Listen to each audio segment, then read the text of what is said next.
मित्रों, शुभचिंतकों, माननीयों एवं आदरणीयों, सभी को आत्मिक दृष्टि से सादर प्रणाम। मुझे ऐसा लगता है कि कभी न कभी मानव मस्तिष्क चिंतन मनन जरूर करता है, किसी भी स्टेज में करे। जब तक वो अपने लक्ष्य में रहता है, पढ़ाई लिखाई, नौकरी चाकरी, शादी ब्याह, बीवी बच्चे, उन सब के बाद वो एक स्टेज ऐसी ज़रूर आती है जब वो चिंतन करता है, सोचता है। कुछ लोग बहुत पहले से बहुत सोचते हैं। जैसे मैं आपको अपनी बात बताऊं तो कक्षा 6-8 में जब पर्यायवाची शब्द सुने जाते थे तो हमारे मास्टर साहब, गुरुजी, अब वो सब प्रोफेसर हैं। चूँकि मैं खुद एसोसिएट प्रोफेसर हूँ तो मुझे प्राइमरी से लेके पीजी और रिसर्च के कुछ भाग तक जो कुछ पढ़ाया लिखाया वो सब प्रोफेसर को ही मैं एड्रेस करूँगा। उन सबको, वो मेरे लिए सब प्रोफेसर ही हैं। तो चिंतन मेरा ये था, पर्यायवाची शब्द कल याद करके आना। आकाश का पर्यायवाची शब्द पढ़ के गए भाई, व्योम, गगन, नभ, अंबर, शून्य, अनंत। तो एक पॉइंट स्ट्राइक किया। कब स्ट्राइक किया एग्जैक्टली तो कहना मुश्किल है, लेकिन ये अक्सर मैं सोचता रहता था कि जो शून्य है वो अनंत कैसे हो सकता है और जो अनंत है वो शून्य कैसे हो सकता है। लेकिन हमारी भारतीय संस्कृति में हमारे ब्रह्म को कण कण में व्याप्त भी बताया गया है और अपरिमित भी बताया गया है। और हम में से जो लोग महाकवि को पढ़ते हैं तो वो तो यहाँ तक कहते हैं, ब्रह्मांड निकाया निर्मित माया, रोम रोम प्रति वेद कहें। जिनके एक एक रोम में अनेकों ब्रह्मांड हैं, ऐसे ब्रह्मांड नायक रघुकुल शिरोमणि भगवान श्री रामचंद्र जी को हम प्रणाम करते हैं। अब रही बात आज के भौतिक युग की। देखिए, व्यक्तियों की तो मैं बात नहीं करूँगा, क्योंकि व्यक्ति करीब लेस आर मोर सब एक जैसे ही हैं। एक स्टेज के बाद वो जितने बड़े पद पे पहुंच जाएं, उनका सबका आचरण एक ही जैसा है।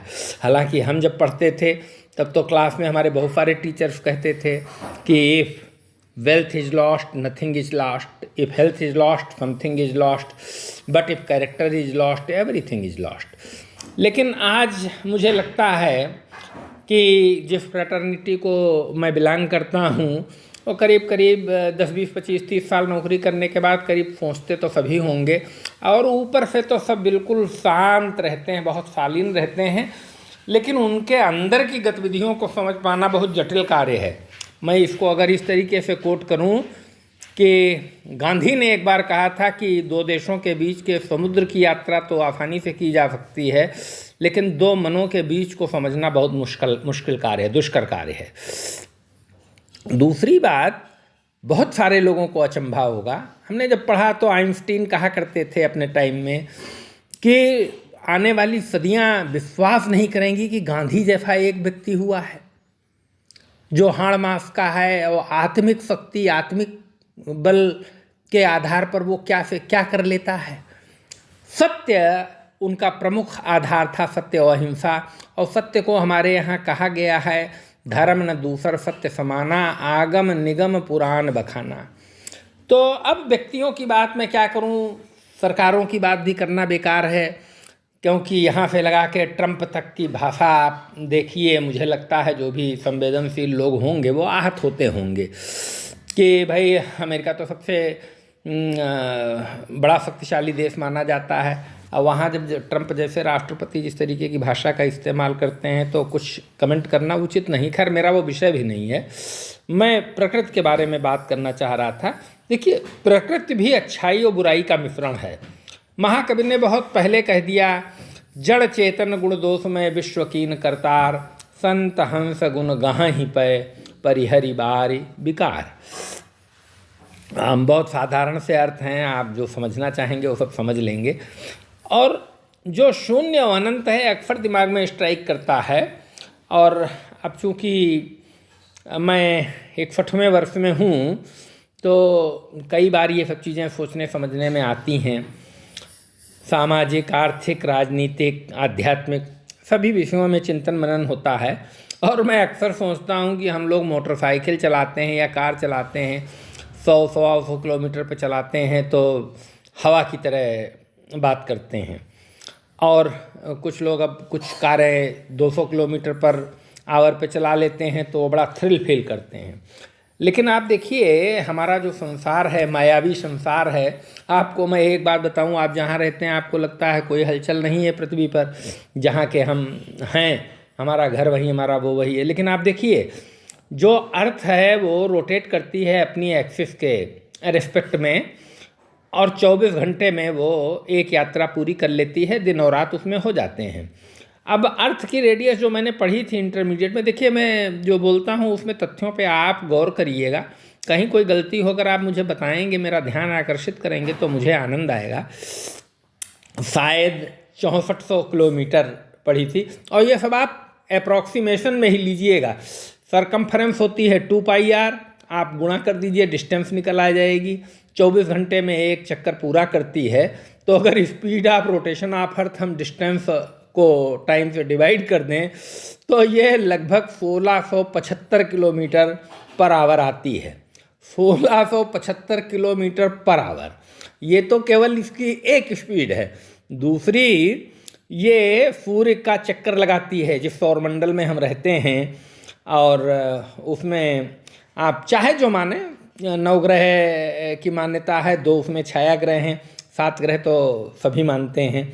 सूर्य उसका केंद्र है, सूर्य के चारों तरफ वो अपना परिक्रमण करती है, रिवॉल्यूशन करती है, और उसकी भी अगर आप डिस्टेंस निकाल लीजिए तो करीब 150 इंटू 10⁶ किलोमीटर आएगी, क्योंकि 150 मिलियन किलोमीटर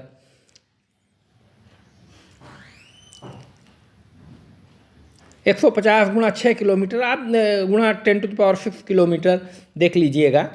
सरकमफरेंस अगर अर्थ ऑर्बिट निकालें तो वो निकल आएगी। Time taken to complete 1 revolution लगभग 365 दिन आप मान लीजिए, उसको 24 घंटे से गुणा कर दीजिए तो ये हो जाएगा। फिर इसका स्पीड ऑफ रिवॉल्यूशन आप अर्थ निकालेंगे तो डिस्टेंस अपॉन टाइम से, तो यह करीब 1,07,500 550 किलोमीटर पर आवर आएगी, और अगर इसको पर सेकंड निकालेंगे तो 30 किलोमीटर पर सेकंड आ जाएगी। और लेकिन हमको कहीं कोई हलचल नहीं दिखती है, जहाँ पे घर स्थित है वहीं पे घर स्थित है, और दोनों ये रोटेशन और रिवॉल्यूशन साथ साथ चलते रहते हैं। तो ये हम माया के संसार में हैं। और जहाँ तक मेरी अपनी व्यक्तिगत बात है, मैं तो राम को ही ब्रह्म मानता हूँ। राम ब्रह्म परमार्थ रूपा, अभिगत अलख अनादि अनूपा। और मेरे चिंतन मनन का जो आधार है वो केवल श्री रामचरितमानस और श्रीमद्भगवत गीता है। ये मैं पहले भी कई बार कह चुका हूँ। रामचरितमानस महाकवि तुलसीदास जी की, और उसको आप इसलिए मानना चाहे मान सकते हैं कि गावत वेद पुराण अष्टदश छो शास्त्र सब ग्रंथन कोरस, सारयंस सम्मत सब ही की, आरती श्री रामायण जी की। ये महाकवि की दृष्टि है। आप देखिए, अद्भुत अद्भुत अद्भुत ये विचार आ रहा था, तो मैंने कहा आपसे मैं ज़रा साझा करूं। और आप सभी को होलिका की शुभकामनाएं। ये सब तीज त्यौहार जो हैं सामाजिक तौर पे ठीक है, लेकिन व्यक्ति की अपनी एक भूख होती है, एक शरीर की भूख होती है। हम खाना बिना खाए नहीं रह सकते, पानी बिना पिए नहीं रह सकते। उसी तरीके से मन और मस्तिष्क की भी भूख होती है। और हम केवल शरीर नहीं हैं, क्योंकि अगर हम केवल शरीर होते तो हम जब स्वप्न देखते हैं तो शरीर तो हमारा घर में ही रहता है, वो कहाँ कहाँ हम विचरण कर आते हैं, उसमें सुख दुख दोनों का सहभाग करते हैं। ये मैंने जो पढ़ा लिखा गुना है और जो अनुभव है उसके आधार पे मैं बोल रहा हूँ। आपको अच्छा लगे तो आप इस पर विचार करिएगा, चिंतन मनन करिएगा। कुछ भी फाइनल नहीं है हमारे यहाँ। नेति नेति है, नेति नेति। बहुत सुंदर व्याख्याएं हैं, और ब्रह्मांड की भी कोई सीमा नहीं है, ओपन है। आप जितना चाहिए चले जाइए, आकाश की कोई सीमा नहीं है। जय श्री हरि, जय श्री हरि, जय श्री हरि, जय श्री हरि।